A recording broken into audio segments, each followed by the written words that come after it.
cette démo d'Excel Online qui est consacrée au solver. Je profite d'une question qui a été posée sur ma page Facebook. Et la question était par rapport à cette formule, c'est-à-dire c'est une équation avec deux x. Et la formule doit donner le chiffre 68 000 et on ne connaît pas le montant des deux x. Alors, pour résoudre cette équation, je vais utiliser le solver. D'accord? Alors, je vais d'abord reproduire la formule dans Excel. Alors, ce sera x moins x multiplié fois 0,04 moins 250. Je vais valider.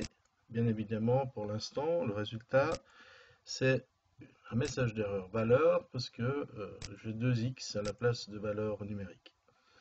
Alors, je vais mettre peut-être un 1 ici, un 1 ici, et nous avons un résultat qui n'est bien sûr pas le résultat que nous cherchons.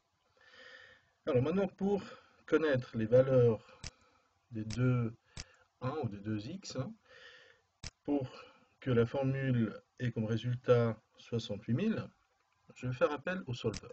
Alors le solver, normalement, il n'est pas installé d'office dans Excel. S'il n'y est pas, il faut aller dans Fichier, Options, dans Compléments, sous Gérer les compléments d'Excel. On clique sur Atteindre, et si ce n'est pas sélectionné, vous sélectionnez Complément Solver.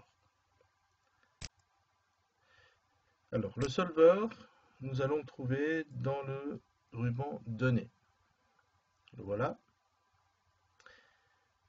Alors, à quoi va-t-il nous servir?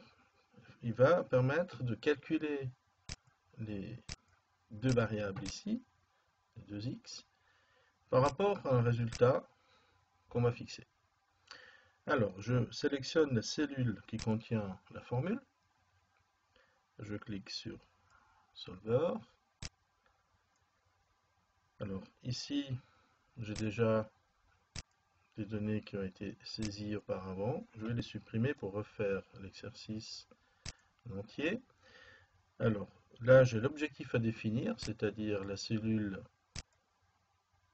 qui contient la formule. J'aimerais atteindre le chiffre de 68 000. Je vais indiquer les cellules variables. Dans notre cas, les deux variables sont les deux x, les deux 1 en l'occurrence.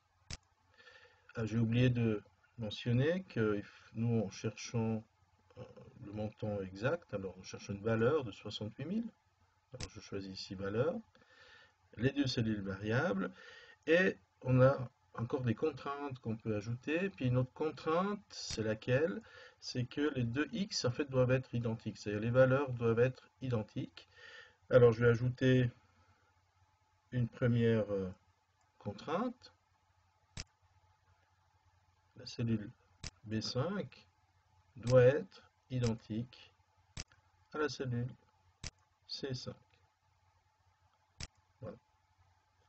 On pourrait rajouter d'autres contraintes, mais là pour l'instant ça suffit. Je valide avec OK. Nous avons ici notre contrainte, les cellules variables, notre objectif à atteindre. Et nous pouvons maintenant démarrer le solver, demander à résoudre le problème. Visiblement, il a trouvé quelque chose.